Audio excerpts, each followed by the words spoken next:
Hello, this is Claire and welcome back to my channel, Claire the Bibliophile. Today I am here with a review of the book The Senator's Suitcase by Mitch Engel. Mitch Engel is an author who writes contemporary stories with dealing with human emotions. He has written five books, four of which are novels, and the fifth book is titled Miracles by the Mountainside, a book he has co-authored with Mike Conklin, an author I'm not familiar with. He has written three other books. They're all in the crime fiction category. So in today's book, we have two major characters. First of which is Senator Beth Davenport, and the second one is her son, Troy Davenport, a young man. Senator Beth Davenport is a person who has been noticed for her long career as a senator. She has made several political reforms. She has, she has always been there for the neglected, for the minority community, and she has been, known, loved, and admired by so many people. And the public, and the press know her as a very kind-hearted, as a very open person. But Troy knew her quite differently from her public persona. Even when Troy was younger, they were never really close, and she was always closed off. She had her boundaries. There were many questions that she often refused to answer. As a child, Troy was often curious about how his mother became the senator, the politician that she is, her history, her family, where she came from, how she met his father. And his father died when he was an infant, and he can't ask these questions to anybody else. And when he asked these questions, she always shied away from it. And as he grew older, Troy stopped asking these questions.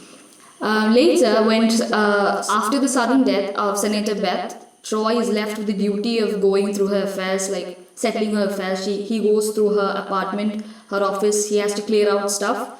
And it is in this time that he comes across a startling discovery. And this makes him question everything that he has known about his mother. So that's the general premise that we work with when we start reading the book, and that's the description they had. And when I first read the description, I was definitely curious. I was very hooked. I wanted to read it at the moment, and I took the book. I read it just at the same time, and I'm very glad I did. The book is written in three parts. We have the first part, which is written from Troy's perspective, and the first and third parts written from Troy's perspective, and the second is written from Senator Beth's perspective. The best thing I liked about the book is, first off, the characters. Even though the book is, even though we see the story from Troy's perspective, this book is literally about Beth. She is the main character in the story. She is the person that we're trying to discover. She is the person who has these secrets. And as a reader, I was very avid, I was very curious, and I kept trying to make my own mental image of what this person was. So it was an incredible journey. The author did a great job in building up the suspense. He put in questions. He gave us just enough hints that we wanted to keep on reading, but yet we couldn't just figure it all to ourselves. The first part is basically just explaining the situation to us, the how, what, where situation. And the second part of the book is, like I said, Beth's perspective. And that gave us a lot of answers. That is the part we get the answers to our questions. The tension building up, the questions I had, it was very satisfying to read it. The second part was something that I enjoyed best because the author did a really good job. He explained how Beth became the person that she is, how the character she developed, the situations that she were in, all the things that she had to do. These were things that were very aptly described, and I enjoyed it. Even though Beth was a character I really enjoyed, Beth wasn't the only character I loved. There were several other characters, several other people who played a prominent role in Beth's life and later in Troy's life, and I enjoyed reading about them as well. The author has done a great job in this book in general, I can say that.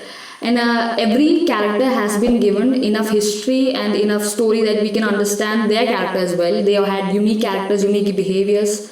We can see, and I enjoyed reading that about that as well. So, as I said, I enjoyed Beth's character, but it's not just Beth that I liked. I liked Troy, I liked the other characters present in there as well, the people who had a very prominent role in Beth's life.